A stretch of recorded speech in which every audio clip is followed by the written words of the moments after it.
नमस्कार बच्चों, कैसे हैं आप सब? आशा करती हूँ आप सभी अच्छे होंगे, स्वस्थ होंगे, खुश होंगे और अपनी पढ़ाई भी अच्छे से कर रहे होंगे। तो जैसा कि आप सभी जानते हैं, मैं हूँ आपकी हिंदी की अध्यापिका और मैं स्वागत करती हूँ आप सभी का आईसीटी वर्चुअल क्लासरूम में।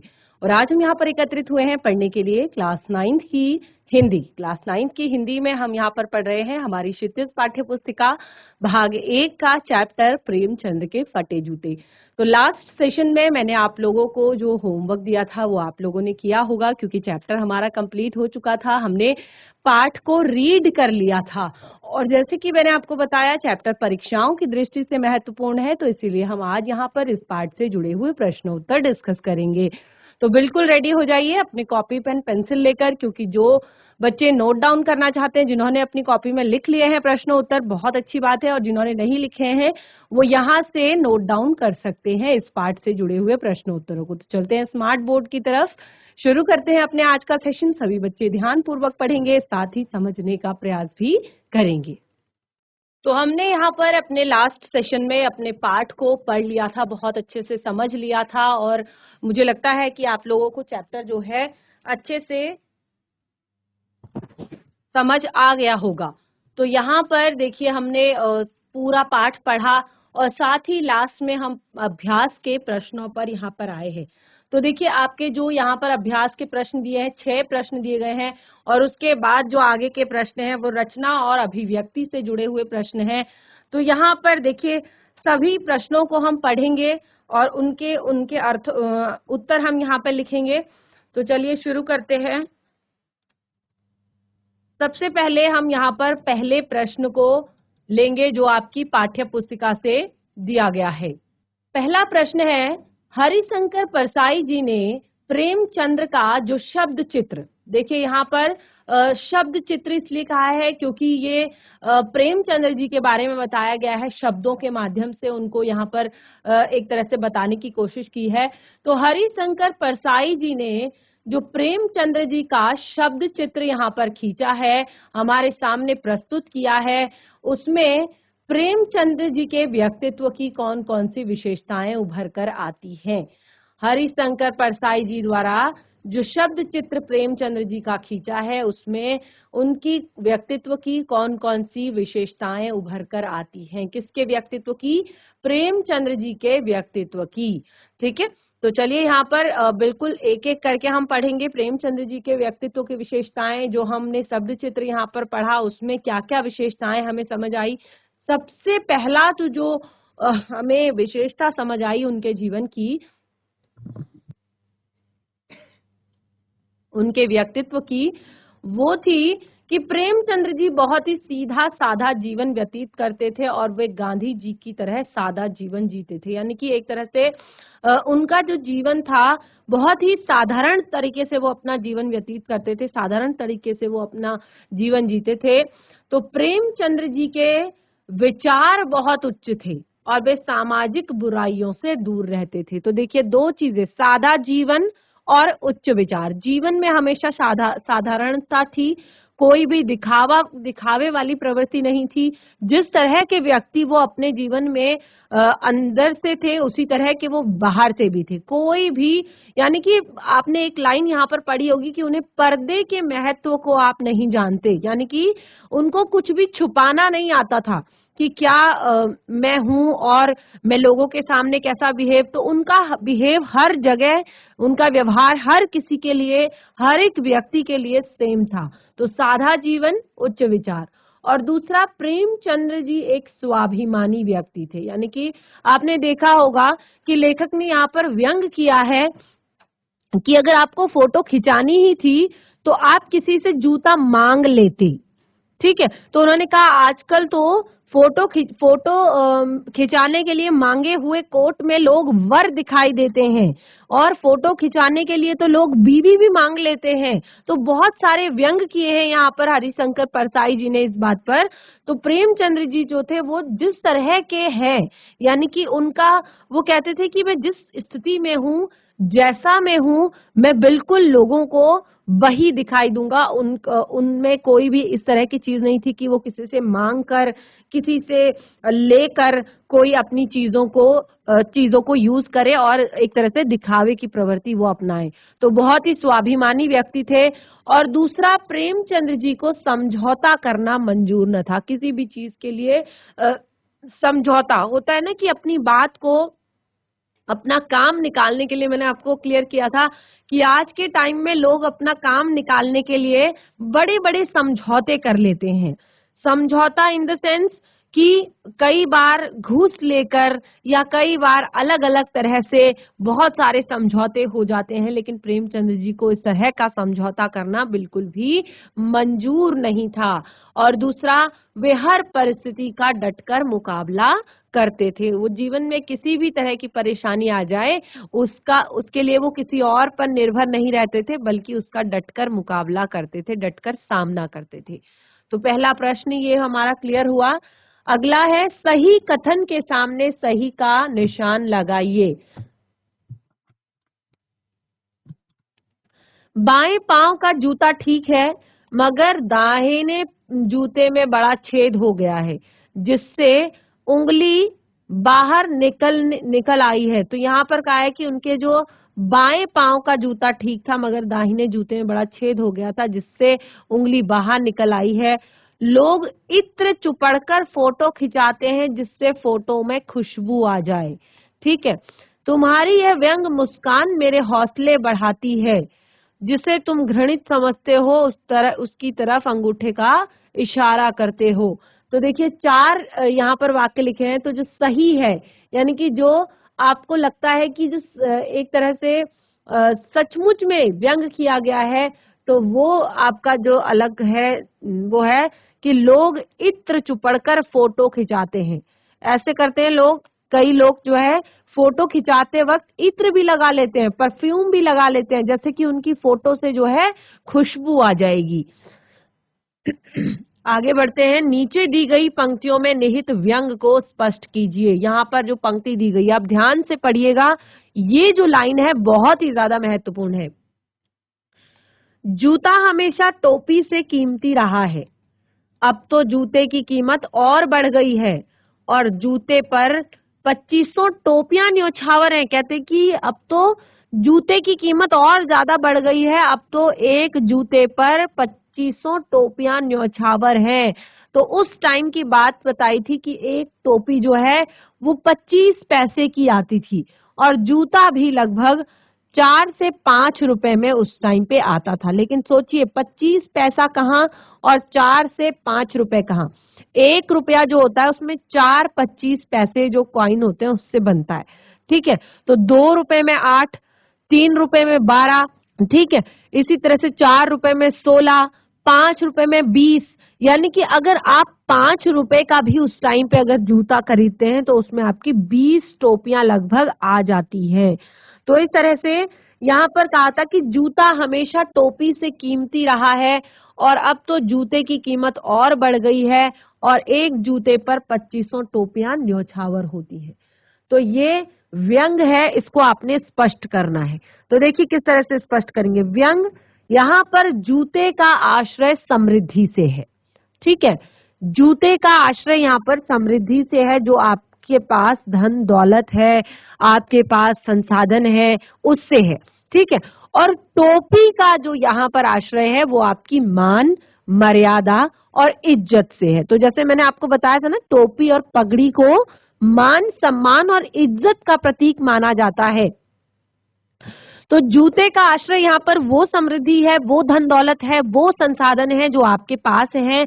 और टोपी से यहाँ पर है मान, मर्यादा और इज्जत। तो देखिए, वैसे तो इज्जत का महत्व जो है संपत्ति से अधिक होता है। ठीक है। वैसे हमेशा इज्जत का महत्व होता है, संपत्ति का महत्व नहीं होता।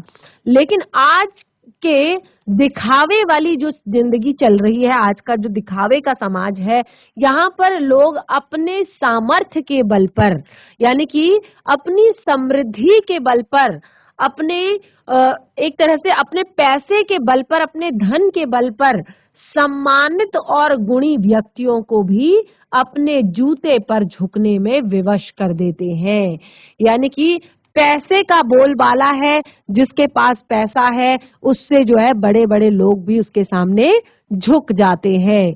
तो यही चीज है कि जूते की कीमत जो है हमेशा टोपी से हमेशा ज्यादा रही है। तो देखिए कितनी बड़ी बात यहाँ पर कही और कितने अच्छे से एक्सप्लेन किया है, कितने अच्छे से यहाँ पर एक तरह से बताया गया है।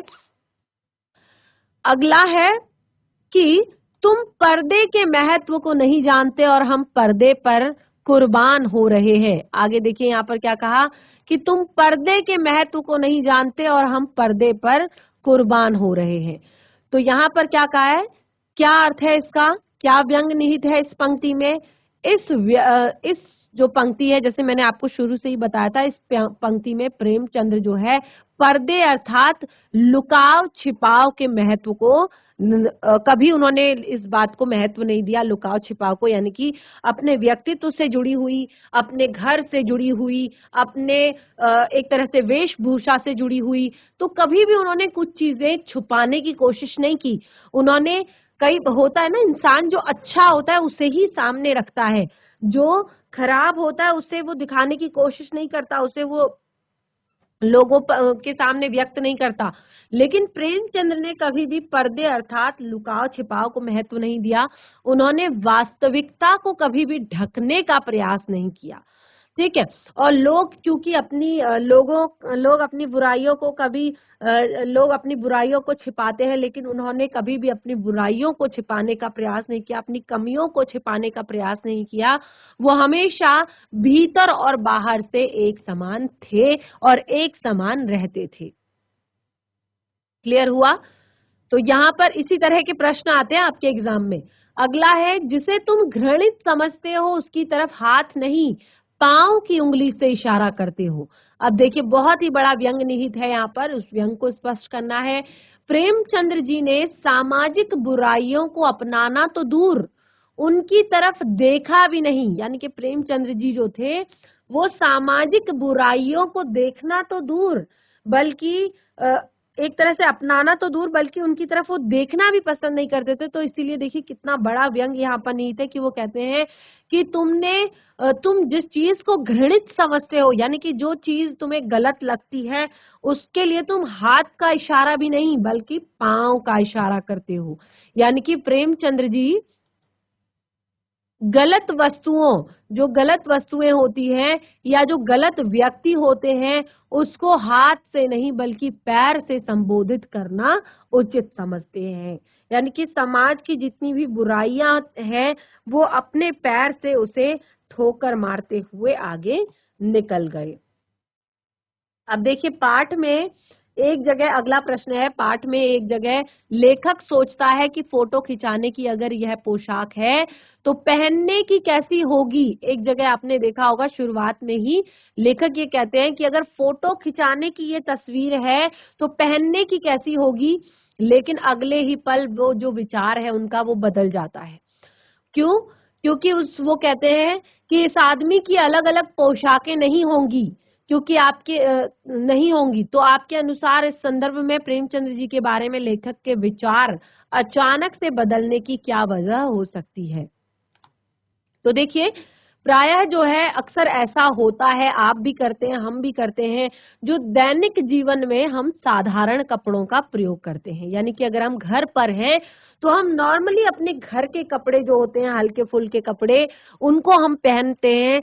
और विशेष अवसर जो होते हैं, यानी कि अगर हमें कहीं पर फंक्शन में जाना है, किसी पार्टी में जाना है, किसी के घर किसी काम से जाना है या बाहर किसी काम से जाना है, तो हमारे कपड़े जो है वो अलग होते हैं। हम कुछ अलग तरह के कपड़े पहनते हैं जब हम रिश्तेदारी में जाते हैं या परिवार के किसी फंक्शन में जाते हैं या बाहर के किसी फंक्शन में जाते हैं या घूमने जाते हैं, तो हमारे कपड़े जो है अलग होते हैं। तो लेखक ने पहले सोचा प्रेमचंद्र खास मौके पर इतने साधारण है, तो साधारण मौकों पर इससे भी साधारण होते होंगे। यानी कि आज तो खास मौका है, वो अपनी पत्नी के साथ किसी पत्रिका के लिए एक फोटो खिंचवा रहे हैं। ये इतना एक खास मौका है, तो इस खास मौके पर जब वो इतने साधारण हैं, तो वो साधारण मौके पर तो इससे भी साधारण रहते होंगे। यानी कि जो साधारण समय रहता होगा, घर का जो टाइम होता होगा, उसमें वो इससे भी साधारण रहते होंगे। परंतु जब फिर लेखक को लगा कि प्रेमचंद्र जी का व्यक्तित्व बिल्कुल भी दिखावे वाला नहीं है, बिल्कुल भी दिखावा नहीं है उनके व्यक्तित्व में, तो उस समय उन्होंने प्रेमचंद्र जी के व्यक्तित्व को एकदम से समझते हुए कहा कि इनका व्यक्तित्व तो दुनिया से बिल्कुल भिन्न है, ये जैसे बाहर से हैं वैसे ही अंदर से भी हैं। तो इस तरह से हमने इस पाठ से जुड़े हुए 4 प्रश्न यहाँ पर डिस्कस कर लिए हैं, और मैं आशा करती हूँ कि आपको समझ आ रहे होंगे और आप साथ के साथ जो जरूरी पॉइंट्स हैं उन्हें नोट डाउन कर रहे होंगे। अगला है, आपने यह व्यंग पढ़ा। आपने यह व्यंग पढ़ा, इसे पढ़कर आपको लेखक की कौन कौन सी बात आकर्षित करती है। ये जो चैप्टर है आपने पूरा पढ़ा और आपने इस पे देखा कि काफी जो बड़ा जो है व्यंग यहाँ पर किया गया है, तो इसमें आपको लेखक के की कौन कौन सी बातें आकर्षित करती हैं। तो देखिए यहाँ पर हमने हमें लेखक की जो सबसे बड़ी जो मेन बात है, वो जो हमें अच्छी लगी इस व्यंग में, वो है उनकी विस्तारण शैली। जिस तरह से उन्होंने व्यंग्यात्मक शैली में एक महान साहित्यकार प्रेमचंद्र जी का चित्र प्रस्तुत किया है। अब देखिए, जो भी मुझे लगता है, क्योंकि उन्होंने उन्हें काफी सारे एक तरह से विशेषणों से भी यहाँ पर संबोधित किया है। उन्होंने कहा, हे मेरे साहित्यिक पुरखे, और भी बहुत सारे अलग अलग विशेषणों से उन्होंने संबोधित किया है। तो ऐसे एक युग परिवर्तक जिसे कह सकते हैं साहित्य का, जिन्होंने एक तरह से काफी सारी जिनकी रचनाएं हैं, तो ऐसे व्यक्ति के विषय में व्यंग शैली में लिखना एक बहुत बड़ी बात होती है। ऐसे व्यक्ति का जो चरित्र है, ऐसे व्यक्ति का जो व्यक्तित्व है, उनको व्यंग शैली में लिखना, एक महान साहित्यकार को जो है व्यंग शैली में प्रस्तुत करना बहुत बड़ी बात है। और साथ ही विस्तारण के साथ, यानी कि एक छोटी छोटी चीज जो है उसके विषय में लिखना, तो ये बहुत बड़ी बात है। और इस पाठ में लेखक ने प्रेमचंद्र जी के साथ साथ स्वयं पे भी व्यंग किया है। आपने देखा होगा, उन्होंने खुद के बारे में भी बताया है। उन्होंने कहा है कि मेरा भी जूता कोई बहुत अच्छा नहीं है, मतलब देखने में ऊपर से वो बिल्कुल सही लगता है, फटा हुआ नहीं लगता, उंगली भी बाहर नहीं निकली हुई है, लेकिन जो पैर का तलवा है वो एक तरह से अंगूठे के नीचे का जो पार्ट है, हिस्सा है, वो बिल्कुल घिस चुका है। और वो जो मेरी उंगली है, वो कभी कभार जब किसी भी नुकीले पत्थर से टकराती है तो वो लहूलुहान हो जाती है। यानी कि जो सामाजिक कुरीतियां हैं, दिखावे की जो प्रवृत्ति है समाज में, उस पर यहाँ पर करारा व्यंग किया है। और इस पाठ की शुरुआत प्रेमचंद्र जी के फटे जूतों से होती है और फिर अंत तक प्रेमचंद्र जी के पूरे व्यक्तित्व को उजागर कर देती है। ठीक है, तो इस तरह से हमारा प्रश्न 5 भी यहाँ पर क्लियर होता है।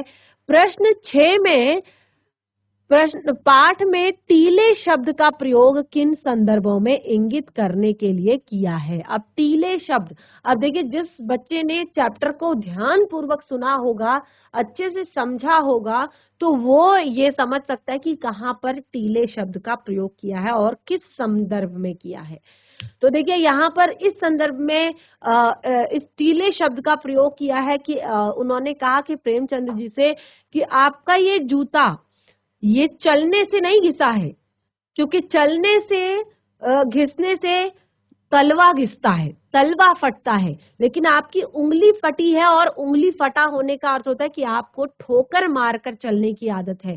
यानी कि जितनी भी आपके रास्ते में रुकावटें आती हैं, आपके रास्ते में जितनी भी गलत चीजें आती हैं, आपके रास्ते में जितने भी एक तरह से ऐसी चीजें आती हैं कि जिनको आप नजरअंदाज नहीं करते हैं, आप उनसे समझौता नहीं करते हैं, तो आप उन चीजों को क्या करते हैं, ठोकर मारते हैं।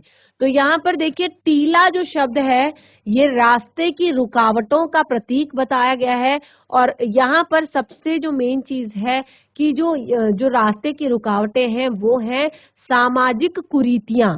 समाज में फैला हुआ अन्याय, समाज में फैला हुआ भेदभाव, क्योंकि यही सब सामाजिक विकास में बाधाएं बनती हैं। ये सारी चीजें ही समाज के विकास में बाधाएं बनती है। जो समाज में कुरीतियां हैं, रूढ़िवादियां हैं, अन्याय है, लोगों में छुआछूत का भेदभाव है या बाकी चीज का भेदभाव है, तो यही हमारे सामाजिक विकास में बाधा उत्पन्न करती है। तो इस तरह से हमने पाठ से जुड़े हुए जो प्रश्न हैं वो कंप्लीट कर लिए हैं। आगे बढ़ते हैं, रचना और अभिव्यक्ति। इस पाठ में आगे भी कुछ प्रश्न दिए हैं, तो इससे आपको चैप्टर और भी बहुत अच्छे से क्लियर हो जाएगा और भी अच्छे से पाठ आपको समझ आ जाएगा। तो चलिए एक बार इसको भी पढ़ लेते हैं, रचना और अभिव्यक्ति को।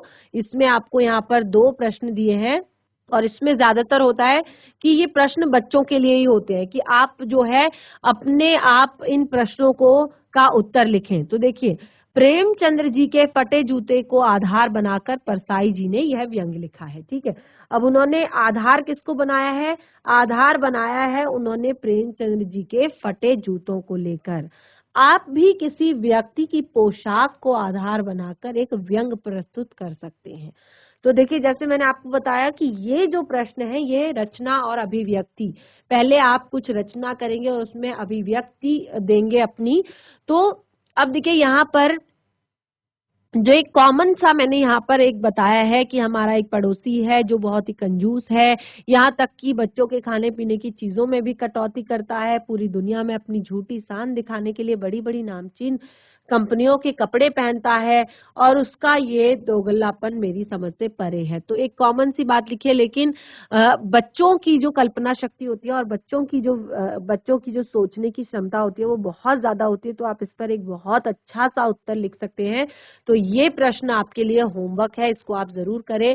अगला है, आपकी दृष्टि में वेशभूषा के प्रति लोगों की सोच में आज क्या परिवर्तन आया है?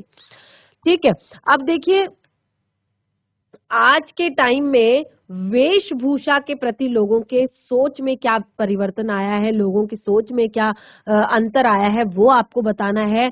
तो देखिए जो मैंने यहाँ पर आंसर यहाँ पर बताया है आप लोगों को, वो है आज के समय में लोगों का दृष्टिकोण जो है बहुत ज्यादा बदल गया है। यहाँ तक कि व्यक्ति का मान सम्मान और चरित्र भी वेशभूषा पर आलंबित हो गया है। यानी कि हम किसी भी व्यक्ति, अब देखिए रास्ते में अगर कोई व्यक्ति चल रहा है, उसने अगर अच्छे कपड़े पहने हैं, अच्छा सलीके से अगर उसने कपड़े पहने हैं, महंगे कपड़े पहने हैं, तो इंसान जो है उसकी इज्जत और अच्छे से करने लगता है। और लेकिन वहीं अगर भले ही वो जो व्यक्ति है वो बिल्कुल भी एक तरह से बहुत अच्छा उसका व्यक्तित्व नहीं है और बहुत ज्यादा वो पढ़ा लिखा नहीं है, लेकिन अगर वहीं पर एक साधारण व्यक्ति जो कि बहुत ज्यादा पढ़ा लिखा है और बहुत ज्यादा उसका व्यक्तित्व जो है बहुत साधारण है, तो ऐसे व्यक्ति ने अगर बहुत हल्के कपड़े, बहुत बिल्कुल सस्ते कपड़े अगर पहने हैं, तो क्या होता है कि लोग उसको बिल्कुल भी एक तरह से रिस्पॉन्स नहीं देते हैं, उसको नहीं समझते हैं। तो आज के समय में अगर समाज में अपनी शान बनाए रखनी है तो महंगे कपड़े पहनना आवश्यक हो गया है। यानी कि अच्छे ब्रांड के कपड़े, साफ सुथरे कपड़े, प्रेस्ड कपड़े या बिल्कुल अच्छे से एक अच्छे ब्रांड के कपड़े आज सादा जीवन और उच्च विचार से जीने वालों को पिछड़ा समझा जाने लगा है। जो व्यक्ति एक तरह से सादा जीवन जीना चाहते हैं और उच्च विचार रखते हैं, ऐसे लोगों को पिछड़ा समझा जाने लगा है। तो इस तरह से देखिए हमने प्रश्न 6 तक जो आपकी पाठ्य पुस्तिका से जुड़े थे वो प्रश्न किए और साथ ही जो अगले 2 प्रश्न थे आपकी रचना और अभिव्यक्ति के, इसमें आप ये दोनों ही आपके लिए होमवर्क है, इनको आप करके आइए घर से इन दोनों प्रश्नों को। आगे यहाँ पर पाठ में भाषा से जुड़ा हुआ जो अध्ययन है वो देख सकते हैं आप कि जैसे काफी सारे यहाँ पर मुहावरे जैसे दिए गए थे, तो पाठ में मुहावरे आए हैं जैसे अटक जाना। ठीक है, शुरुआत में उन्होंने कहा कि मेरी जो नजर थी वो उनके जूते पर जाकर अटक गई। ठीक है, वो फोटो देख रहे थे, लेकिन फोटो में उन्होंने सबसे पहले ऊपर से देखा, उन्होंने एक मोटे कपड़े की टोपी पहनी हुई है और कुर्ता पहना हुआ है, धोती पहनी हुई है, नीचे जूते पहने हैं पैर में, लेकिन अचानक उनकी नजर जो है उनके पैर के जूतों पर अटक जाती है, जिसमें जो है एक बड़ा सा होल हो रखा है, एक छेद हो रखा है और जहां से उनके पैर की उंगली बाहर निकली हुई है। तो अटक जाना अर्थात स्थिर हो जाना। ठीक है, तो किसी वाक्य में प्रयोग आप स्वयं से कर सकते हैं। न्यौछावर होना यानी कि कुर्बान होना, पछतावा होना, पश्चाताप होना, रो पड़ना यानी कि पीड़ा महसूस करना, लहूलुहान होना यानी कि घायल होना। तो यहाँ पर प्रेमचंद्र जी के व्यक्तित्व को उभारने के लिए लेखक ने जिन विशेषणों का प्रयोग किया है, प्रश्न 10 है, उनकी सूची बनाइए। तो देखिए यहाँ पर मैंने आपको बताया था कि उन्होंने प्रेमचंद्र जी के लिए काफी सारे विशेषणों का प्रयोग किया है। हरिशंकर परसाई जी ने बहुत सारे विशेषणों का प्रयोग किया है प्रेमचंद्र जी के लिए, जो जो कुछ इस प्रकार से हैं। तो इस पाठ में प्रेमचंद्र जी के व्यक्तित्व को उभारने के लिए निम्नलिखित विशेषणों का प्रयोग हुआ है। जैसे सबसे पहले उन्होंने कहा महान कथाकार, दूसरा कहा उपन्यास सम्राट, तीसरा यहाँ पर कहा जनता के लेखक, उन्होंने तीसरे में कहा जनता के लेखक, और चौथे में कहा साहित्यिक पुरखे, हे मेरे साहित्यिक पुरखे। अगला उन्होंने उनके लिए युग परिवर्तक कहा। तो ये साहित्य के युग के परिवर्तन की बात है, यानी कि एक बहुत उनके जो कहानियां हैं, उनकी जो उपन्यास है, उनकी जो कविताएं हैं, उनमें इतनी अच्छी अच्छी बातें लिखी हुई है कि लोगों का जो माइंड है वो परिवर्तित हो जाता है, और इस तरह से उन्होंने उनको युग परिवर्तक भी कहा है। तो इस तरह से हमारा आज का ये चैप्टर यहाँ पर समाप्त होता है। तो बच्चों, आज हमने यहाँ पर अपनी क्षितिज पाठ्य पुस्तिका भाग 1 का पाठ प्रेमचंद्र जी के फटे जूते कंप्लीट कर लिया है, और इस पाठ को हमने बहुत अच्छे से पढ़ा, समझा, और साथ ही इस पाठ से जुड़े हुए प्रश्न उत्तर भी आज हमने यहाँ पर डिस्कस कर लिए हैं। तो जिन बच्चों ने कॉपी में नोट डाउन कर लिया था वो अच्छी बात है, जिन्होंने नहीं किया है उनके लिए होमवर्क है कि इस पाठ से जुड़े हुए प्रश्न उत्तर आप अपनी कॉपी में नोट डाउन करें, और बाकी हम अपनी नेक्स्ट सेशन में शुरू करेंगे अपने एक नए पाठ को। तब तक के लिए धन्यवाद। आपका दिन शुभ हो।